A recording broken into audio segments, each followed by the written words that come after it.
All right, this PC works really well. It's running Windows 11 and everything is running smoothly. But I'm going to remove Windows and replace it with Linux. I'm doing all this to show you how to switch from Windows to Linux. For those who are tired of Windows being slow, bloated, full of ads, and increasingly pushing AI features you never asked for. If you've been thinking about making the switch to Linux, today is the day. I'm going to walk you through saving your Windows product key, disabling BitLocker, wiping Windows completely, and installing Ubuntu from scratch. Clean slate, new operating system, done.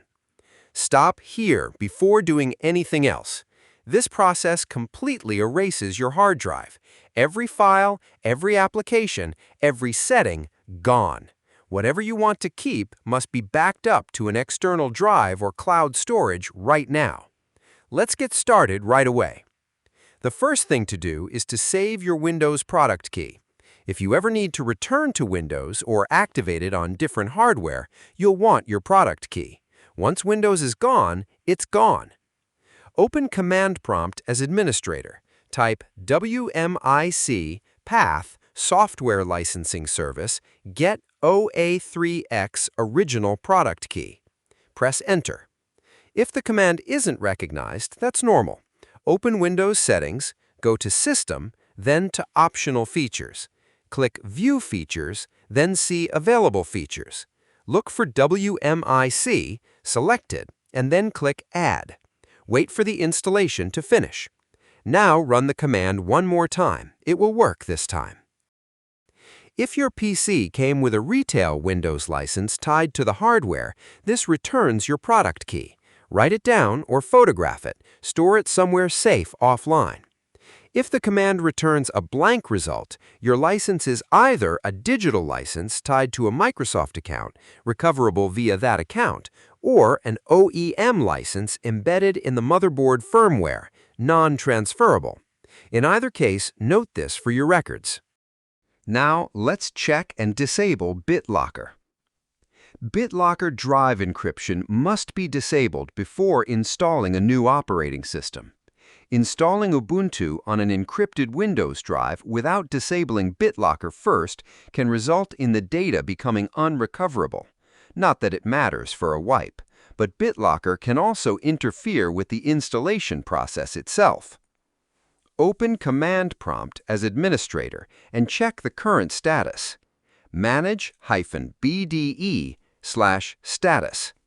Look at the protection status for your C drive. If it shows protection off, you're clear to proceed. If it shows protection on, disable it with manage-BDE protectors-disable C:. If that command returns an error, try the alternative, manage-BDE/off C:. BitLocker decryption runs in the background. Depending on your drive size and how much data is on it, this can take anywhere from a few minutes to an hour or more. You can also open the control panel, go to BitLocker, and disable it directly from there. Wait for the decryption process to finish. Run manage-BDE/status again periodically to check the decryption percentage. Wait until decryption is fully complete, 100%, before proceeding. The encryption status will be 0%. Now let's download Ubuntu. Go to ubuntu.com and navigate to Products, then Ubuntu Desktop. Click Download Ubuntu Desktop. Download Ubuntu 22.04 LTS, the long-term support release that receives security updates for 5 full years.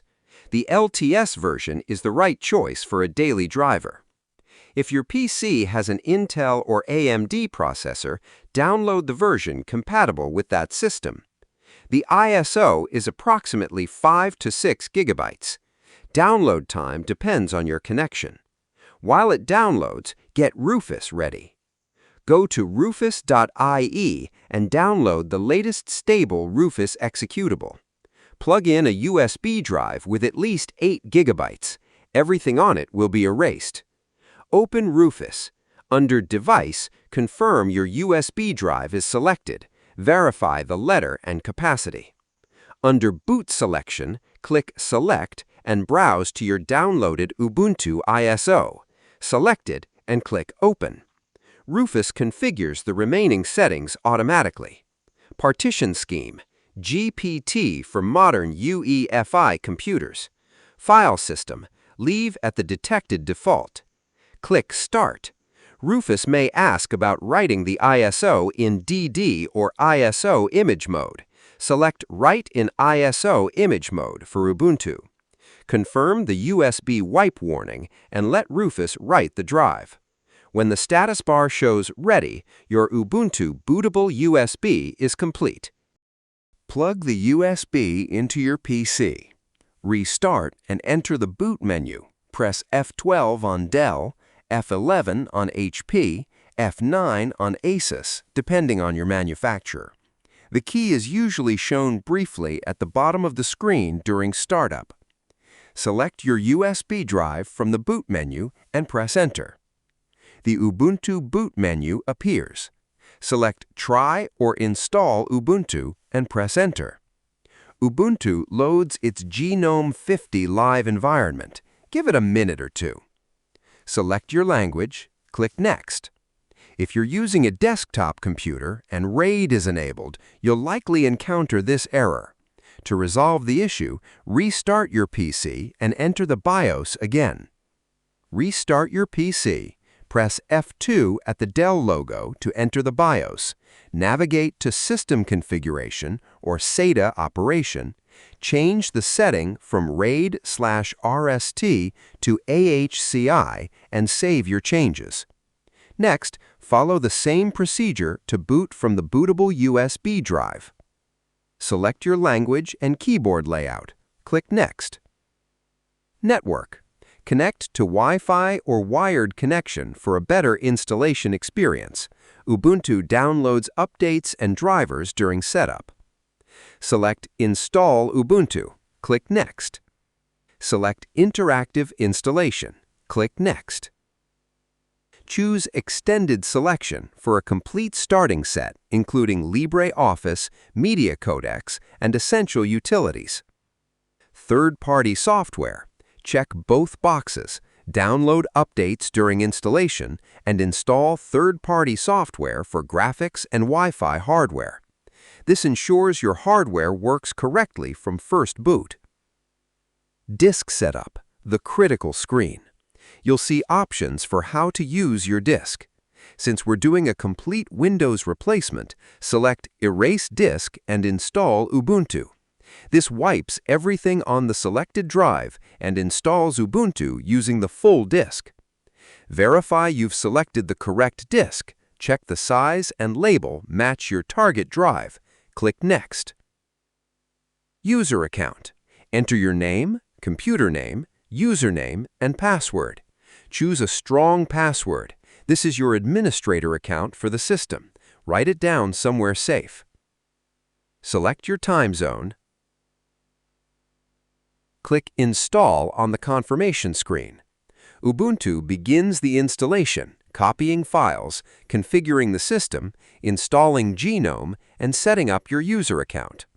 On a modern SSD with a good internet connection, this takes 10 to 20 minutes. On older hardware with a slower connection, up to an hour.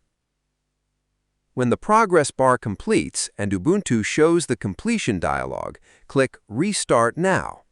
Remove the USB drive when prompted and press Enter. The system restarts into Ubuntu. The Ubuntu login screen appears. Enter your password and press Enter. Welcome to Ubuntu 26.04 LTS. GNOME 50 loads, noticeably cleaner and more polished than previous Ubuntu versions. Take a moment to explore the new interface. Essential first steps immediately after installation. Open a terminal. You can find it by pressing the Windows key, now the Super key in Linux, typing Terminal and pressing Enter. Run sudo apt update. Enter your password when prompted. This refreshes Ubuntu's package database. Then run sudo apt upgrade. Type Y when asked to confirm. This installs all pending updates, including any kernel and security patches released since the ISO was built. Let it complete fully and restart if prompted. A few more things to set up immediately after your first boot. Install additional software. Open the App Center, Ubuntu's software store. Browse and install any applications you need. Firefox is pre-installed. For a Chromium-based browser, search for Brave or Chromium. LibreOffice is included in the extended installation. Hardware. Check Settings, System, About, and verify everything shows correctly. Wi-Fi and network. Should be working from installation. If a specific Wi-Fi adapter needs additional drivers, go to Software and Updates and install any available proprietary drivers. Windows is gone. Ubuntu is installed, updated, and ready for use. The switch is done. The first few days with any new operating system involve a learning curve. Linux does things differently from Windows in some areas. But Ubuntu 26.04 is genuinely the most polished and user-friendly Ubuntu release yet, and most people find the adjustment much smoother than they expected. Drop a comment with what finally made you decide to switch. I'm curious what pushed people over the edge. Please hit a like and subscribe to my channel, and I post practical Linux and Windows guides every day. Thanks for watching.